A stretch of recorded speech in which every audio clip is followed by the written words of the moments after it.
প্রিয় দেশবাসী, আসসালামু আলাইকুম। হ্যাঁ, নিউ ইয়র্কে ডক্টর ইউনূস, আমাদের প্রধান উপদেষ্টা, তিনি এসছেন জাতিসংঘে ভাষণ দেবার জন্য। রোববার এখানে এসছেন। আসার পরে তিনি তার নিরাপত্তার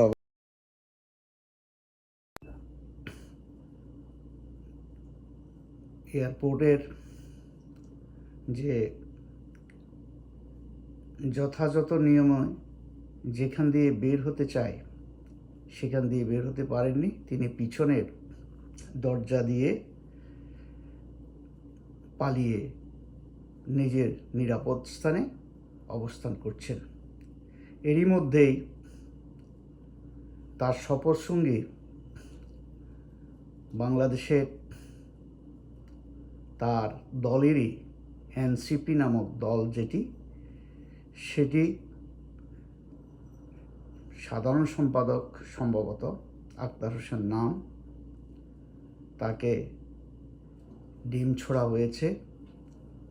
যদিও এটি বিদেশের মাটিতে আমাদের কাম্য নয়। এ সকল ঘটনায় আমাদের ভাবমূর্তি নষ্ট হয়। এই ভাবমূর্তি নষ্ট হওয়ার কারণে আমাদেরকে ভালো কাজের জন্য কেউ চিনে না। সকলেই আমাদেরকে, আমরা যে একটি সন্ত্রাসী দেশ, আমাদের যে শিক্ষা সম্যতা নেই, এটা বোঝা যায়।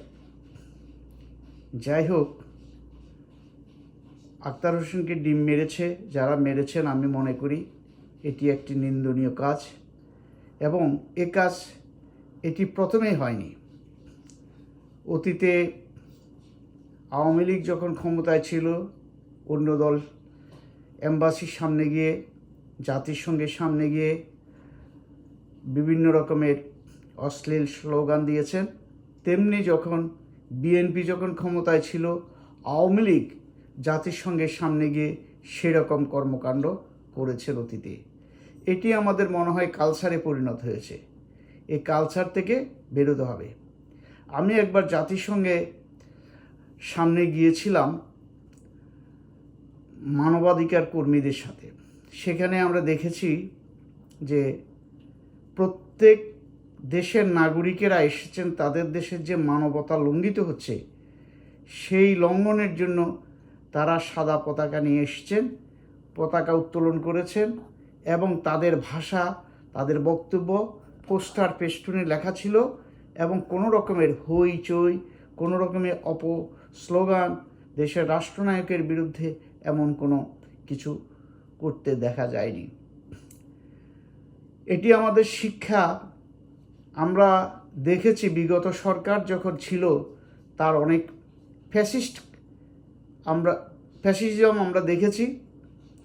কিন্তু এই ফ্যাসিজম দূর করার জন্য যে একটি পরিবর্তন হয়েছে, বর্তমান যারা ক্ষমতা আছে, বিশেষ করে ডক্টর ইউনূস এবং তার সঙ্গী সাথী যাদেরকে নিয়ে আসছেন, তারা বাংলাদেশে যে চরম নৈরাজ্য চলছে, মুক্তিযোদ্ধাদের বাড়িঘর ভাঙা হচ্ছে, আওয়ামী লীগারদের বাড়িঘর ভাঙা হচ্ছে, দেশের যারা আওয়ামী লীগ সমর্থক তাদেরকে দেশ থেকে দেশ ছাড়া করেছে, এটি কোনো শিষ্টাচারের মধ্যে পড়ে না।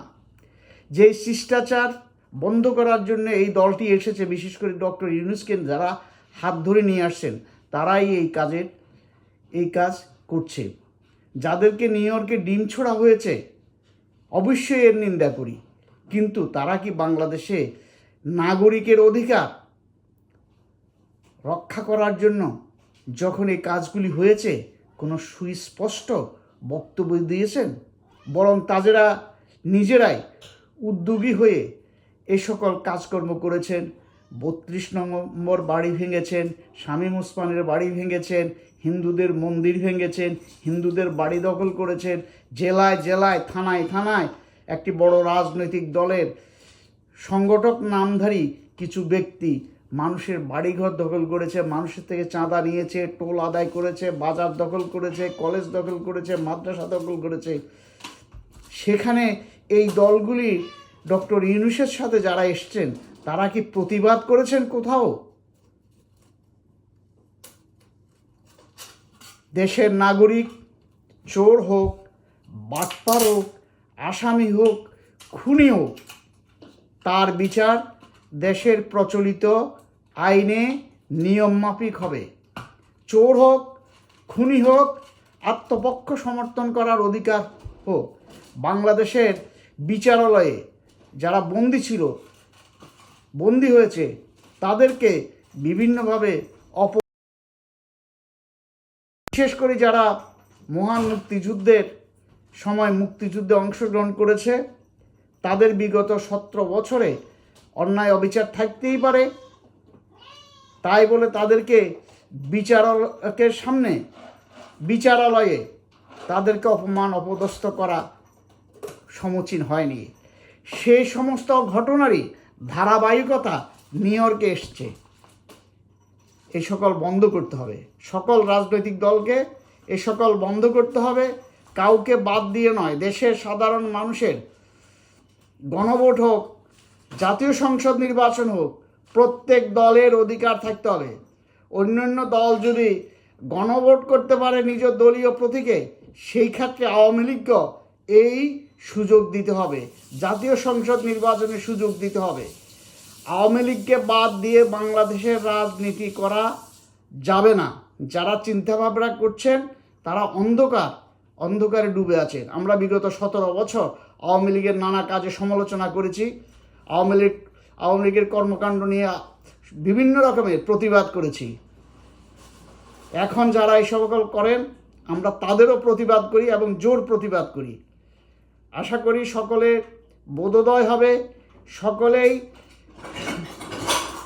সকলকে সম্মান করবেন, সকলেই সকলের রাজনীতি করবেন নিজস্ব অবস্থান থেকে। কেউ কাউকে প্রতিহত করার জন্য, প্রতিরোধ করার জন্য প্রতিহিংসা পরায়ণ হয়ে কোনো কাজ করবেন না। এগুলি আমাদেরকে বিদেশে যেমন আমাদেরকে গ্লানি বয়ে নিতে হয়, দেশও যখন এগুলি হয় তখন আমরা নিজেদেরকে অপমানিত বোধ মনে করি। সবাই ভালো থাকবেন, সবাই সুবুদ্ধির উদয় হোক। ধন্যবাদ। আসসালামু আলাইকুম।